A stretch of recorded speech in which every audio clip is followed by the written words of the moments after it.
Well, let's get more analysis from Emre Ersen, who's an Associate Professor of International Relations at Marmara University, and he joins us live from Istanbul. Hi, Emre. So we've heard there from three leaders. This is the fourth summit after Astana meeting, and there's going to be a fifth one, as they said today, end of March, beginning of April. So do we understand that they are moving towards a peace process and putting their differences aside?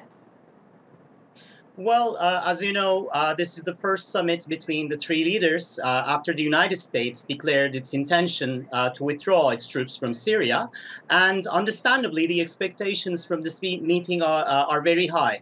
But we need to remember that currently Turkey, Russia, and Iran also have significant disagreements with each other regarding a number of issues in Syria.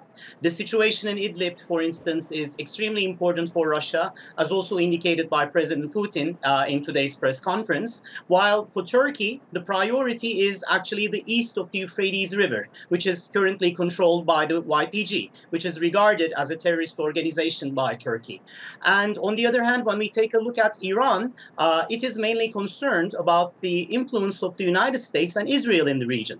So they have a lot of differences, but I think nevertheless, it is important that these three countries still continue their close political and military dialogue within the framework of the Astana talks, because this is the only effective diplomatic platform to achieve at least some kind of solution to end the Syrian crisis. But I think the three countries still find it hard to reconcile all their differences regarding Syria, as also indicated by the summit today and what the leaders said in the press conference.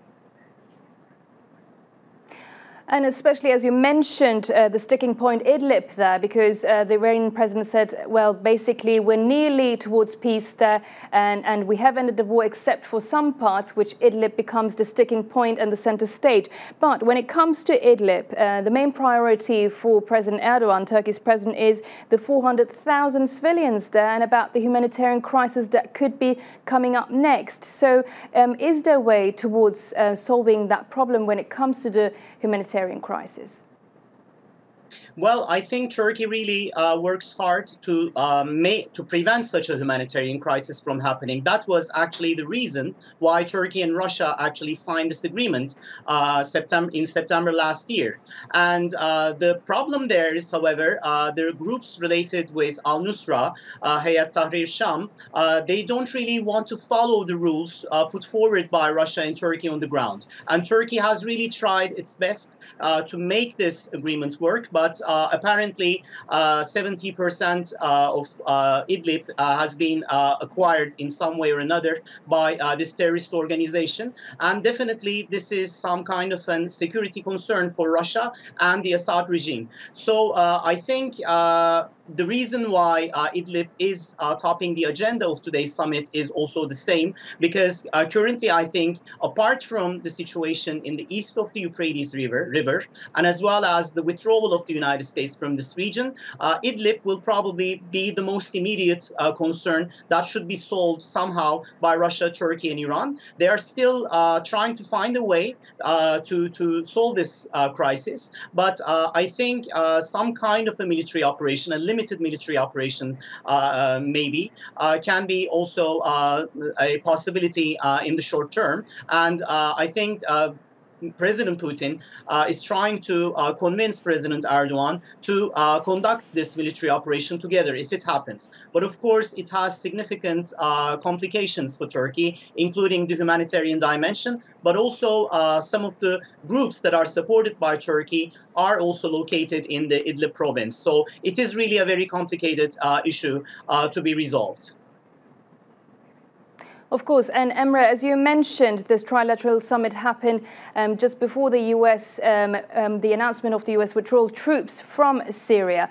But as you mentioned that, we also heard a lot of criticism from the Iranian President Rouhani. And before that criticism, the question was who will fill that gap in Syria when the US troops withdraw. But another question is actually trust. Exactly. I mean, I think when you take a look from Iran's perspective, the United States withdrawal poses a lot of significant questions and challenges, and Iran especially, but also the other countries, Turkey and Iran, are quite concerned about the implications of this withdrawal if it happens. And we need to keep in mind that currently there are many uncertainties regarding Trump's declaration. We know that, especially in Washington, there are other groups who don't really like the idea of completely withdrawing from Syria. So it is quite a complicated process. And I think in terms of Iran's perspective, we also need to remember this latest conference held in Poland, where the United States wanted to bring together a number of countries against Iran to isolate Iran. So this is basically the Trump administration's most important goal, to isolate Iran in the region and somehow guarantee Israel's security. So in that regard, I think for Iran currently, it is also important to keep Turkey and Russia by its side through this Astana process and the Sochi summits. These are quite important for Iran.